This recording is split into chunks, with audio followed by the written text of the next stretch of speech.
whole take on it is, you know, fuck Ron Paul. But a lot of people are like, yeah, Ron Paul!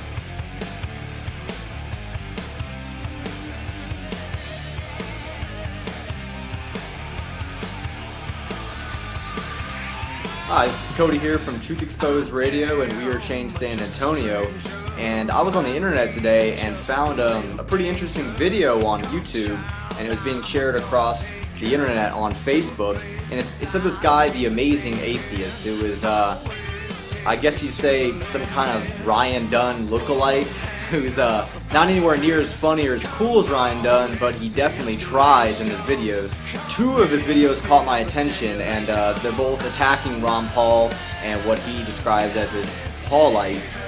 And I wanted to break down these videos for all the listeners and viewers of this video out there and show that he's using the same ungrounded attacks against Ron Paul and his issues. He basically wants to fucking take us back to fucking feudalism. Well, there you go, the same old feudalism argument. And he's exactly right, you know, we cannot wait just to bring back feudalism. But I'm going to break down the rest of the issues that he brings up, the reasons why you should not vote for Ron Paul. And I'm going to break them all down and really show you what's actually going on behind the scenes with these certain issues. I am so fucking sick of this cult of Ron Paul. The Paulites. What is with these fucking people? Why are there so many of them? And then this guy goes on to get into evolution and creationism, and he shows a tiny piece of a clip that Ron Paul at a town hall getting asked a question about evolution and creationism. We're okay with electing a man to the White House. I mean, he's not going to get elected, but his cult wants him to be.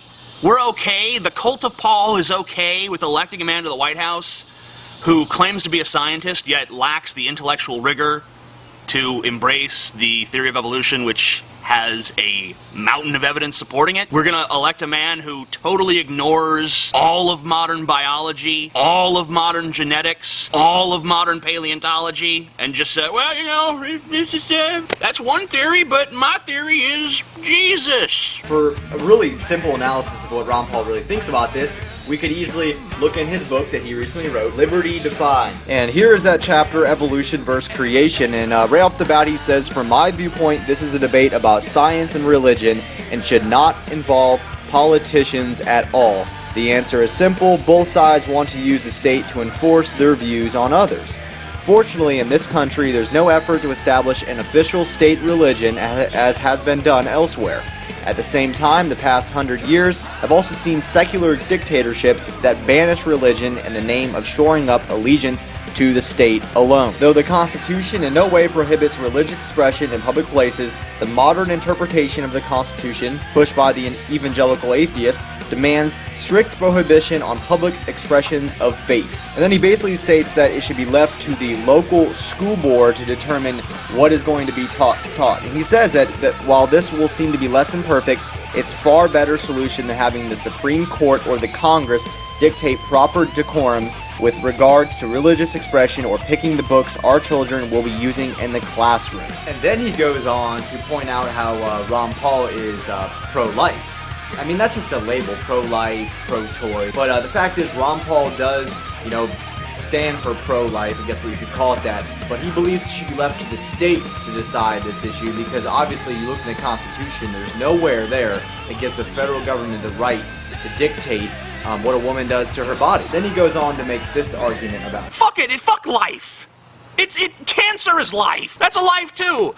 You don't give a shit about life when you fucking use your antibacterial scrub and you know, genocide fucking single-celled organisms. You don't give a fuck about life when you're shoving steak in your mouth. You don't give a fuck about life when you're going through chemotherapy for your fucking cancer.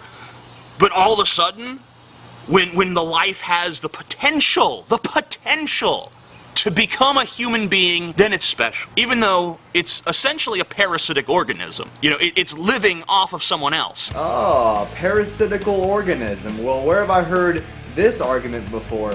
Well, you know, in one of my ethics classes in college, I had to buy this book right here, Peter Singer, Practical Ethics. And on page 151, he basically states this argument and says that my suggestion then is that we accord the life of a fetus no greater value than the life of a non-human animal at a similar level of rationality, self-consciousness, awareness, and capacity to feel, etc. And if that's the argument that you got for pro-choice, I mean, come on, give me a break. That really shows, what kind of person you are. Fuck you! Oh no!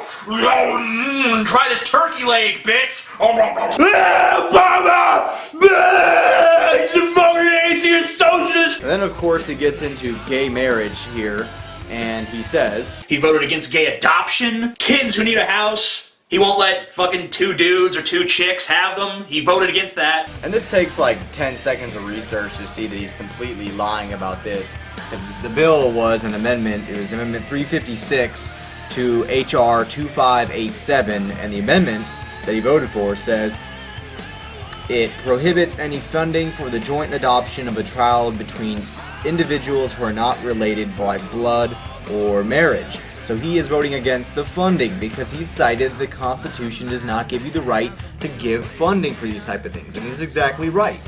But see, the Amazing Atheist twists this around to say that he's against letting gay people adopt kids, which is completely preposterous, and this is not what he's for at all. Now, I'll put this amendment for this bill in the description section so you can check it out for yourself. Here on the chapter for marriage, he says, why should the government give permission to 2 individuals for them to call themselves married? In a free society, something that we do not truly enjoy, all voluntary and consensual agreements should be recognized. Fuck Ron Paul! And fuck anyone who votes for him. You're fucking retarded.